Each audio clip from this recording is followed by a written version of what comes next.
तो आ गए तुम लोग। उम्मीद करता हूँ तुमने पहले से उज़ुमाकी के पहले के पार्ट्स देखे होंगे, और अगर नहीं देखे हैं तो जाकर देख लो, मैंने लिंक डिस्क्रिप्शन में दे दी है। तो वक्त ना बर्बाद करके वीडियो को स्टार्ट करते हैं। Uzumaki chapter 7 jack in the box. तो चैप्टर की शुरुआत में कीरी में बताती है कि मेरे स्कूल में 7th क्लास का एक स्टूडेंट जिसका नाम मित्सुरु यामागुची था, उसे लोगों को अचानक से छलांग मारकर डराना पसंद था। इसकी ये हरकत की वजह से लोग उसे जैक इन द बॉक्स बुलाते थे। एक दिन कीरी को पता चलता है कि मित्सुरु उसे पसंद करता है। वो कीरी के आगे पीछे घूमा करता था। कीरी परेशान होकर उसे पीछे छुड़ाकर भाग जाती है। फिर सीन बदलता है और हमें कीरी अपनी दोस्त शिहो के साथ देखने को मिलती है। शिहो कीरी से कहती है, तुम्हें यह डरावना नहीं लगता है कि हम लोग स्कूल से जाते वक्त एक कब्रिस्तान के सामने से गुजरते हैं? कीरी इस पर कहती है, हाँ। फिर शिहो कहती है, हे कीरी, क्या तुमने सुना वो लोगों को फिर से कब्रिस्तान में दफनाने लगे हैं? कीरी उससे पूछती है, पर क्यों? शिहो उससे बताती है, तुम्हें याद है वो धुआं जो शमशान घाट से निकलकर आसमान में एक ब्लैक स्पाइरल बना देता था?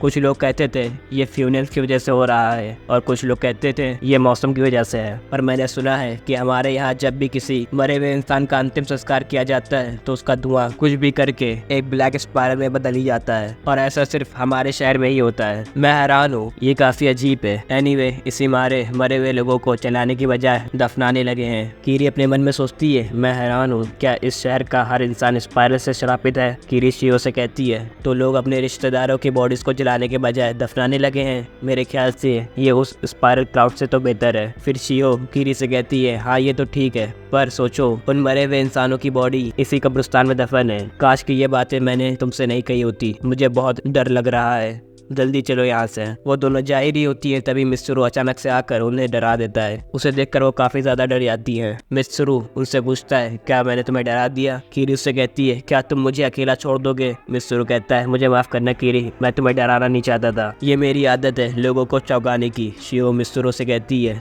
तुम कितने इमेच्योर हो, आखिर तुम्हें हमें डरा कर क्या मिलेगा? और वैसे भी कीरी का एक बॉयफ्रेंड है। मित्सुरु उस पर कहता है, हाँ मुझे पता है, सुइची साइतो, उसे भूल जा, वो बेवकूफ है। मैं तुम्हारी जैसी खूबसूरत लड़की को अपनी गर्लफ्रेंड बनाना चाहता हूँ ताकि मैं सबको इम्प्रेस कर सकूँ और उन्हें सरप्राइज कर सकूँ। कीरी मित्सुरु से कहती है, मुझे तुमसे और तुम्हारे सरप्राइज से कोई मतलब नहीं है, बस मुझे अकेला छोड़ दो, चलो शिहो यहाँ से। मित्सुरु कहता है, मैं हार नहीं मानूंगा कीरी, तुम्हें मेरे साथ डेट पर चलना ही होगा। उसके बाद से जैक इन द बॉक्स कीरी का पीछा करने लगा। इनफैक्ट वो उसके घर पर भी जाकर उसे प्रपोज करता है और कीरी के लिए प्रेजेंट भी भेजता है, पर कीरी उसे वापस कर देती है और कहती है, मुझे आगे से कुछ मत भेजना। मित्सुरु उससे कहता है, कम से कम तुम उसे खोल कर देख तो सकती हो। कीरी उससे कहती है, मैं तुम्हें सच बताऊं, मैं तुमसे परेशान हो गई हूँ। जितनी तुम ये बेवकूफों वाली हरकत कर रहे हो उसे मैं तुम्हें और भी कम पसंद करने लगी हूँ। मित्सुरु कीरी से कहता है, मैं तुम्हें सच में पसंद करता हूँ, मैं तुम्हें कैसे दिखाऊं? मुझे याद आया, ऐसा मैंने टीवी पर देखा था। मित्सुरु रोड पर जाकर खड़ा हो जाता है और कहता है, मेरा प्यार तुम्हारे लिए इस गाड़ी को रोक देगा। और वाकई में वो गाड़ी को रोक भी देता है। मित्सुरु ने कहा था वो गाड़ी को रोकेगा और उसने रोक दिया। उसने अपने मरने के बारे में कुछ नहीं कहा था, उसने जो कहा था वो किया। इसका मतलब उसका प्यार सच्चा था।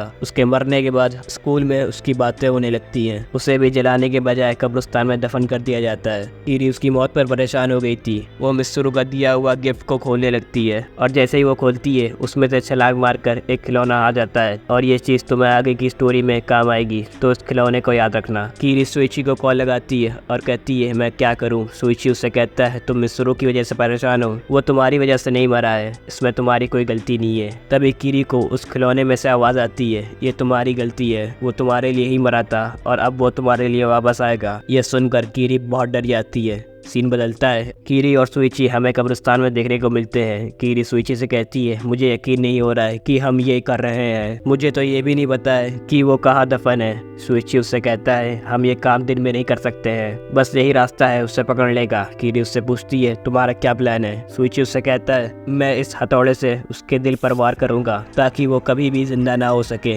कीरी कहती है, तुम उस खिलौने की बात पर यकीन कर रहे हो? मुझे नहीं लगता कि वो एक वैम्पायर है। सुइची उससे कहता है, हम यहाँ पर इसलिए हैं कि एक खिलौने ने बोलकर हमें इस जगह के बारे में बताया है। इस शहर में कुछ भी ना यकीन करने वाला नहीं है। वो दोनों उसकी कब्र के पास पहुंच जाते हैं और उसकी कब्र को खोदने लगते हैं। उन्हें उसका कास्केट मिल जाता है। वो उसे खोलते हैं तो पहले तो उसमें से मिस्रू का सर बाहर आता है, फिर उसके बाद उसकी पूरी बॉडी कास्केट से निकलकर चिल्लाने लगती है और उन दोनों के सामने खड़ी हो जाती है। सुइची कीरी से कहता है भागो। वो दोनों भागने लगते हैं, लेकिन मिस्रू की बॉडी जंप करके उनका पीछा करने लगती है। कीरी ये देखकर हैरान हो जाती है। वो सुइची से पूछती है ये ऐसे जंप कैसे कर सकता है। सुइची उससे कहता है मुझे नहीं पता है। छलांग मारने की वजह से मिस्रू के पेट के अंदर के सारे ऑर्गन्स बाहर आने लगते हैं और उसका एक पैर भी कट जाता है, फिर उसका दूसरा पैर भी कट जाता है और वो नीचे गिर जाता है। शुइशी कहता है मेरे ख्याल से ये खत्म हुआ। वो दोनों उसके पास जाते हैं पर वो फिर से जिंदा हो जाता है और फिर कूदकर उनका पीछा करने लगता है। मिस्रू की बॉडी के अंदर से एक स्प्रिंग बाहर निकल आती है, बिल्कुल उस खिलौने की तरह। शुइशी ये देखकर कहता है साला ये क्या है। उसकी रीढ़ की हड्डी एक स्प्रिंग में बदल गई है। वो जैसा ही कीरी के पास पहुंचता है तभी उसकी बची हुई बॉडी भी टूट जाती है और वो स्प्रिंग उससे अलग हो जाती है। शुइशी कहता है ये तो एक ऑटोमोबाइल सस्पेंशन स्प्रिंग है जो कार के आगे वाले पहियों में लगी रहती है, जिसकी वजह से इसकी मौत हुई थी। क्या ये उसकी बॉडी से नहीं निकाली गई थी? हमें बताया जाता है कि उसके बाद से चेक इन द बॉक्स ने आगे से किसी को सरप्राइज नहीं किया और यहीं पर ये चैप्टर खत्म हो जाता है। तो एक्सप्लेनेशन पसंद आई हो तो वीडियो को लाइक करना, चैनल पर नए हो तो सब्सक्राइब करके बेल आइकन को भी दबा देना। मैं मिलूंगा तुमसे नेक्स्ट वीडियो पे, तो बाय बाय।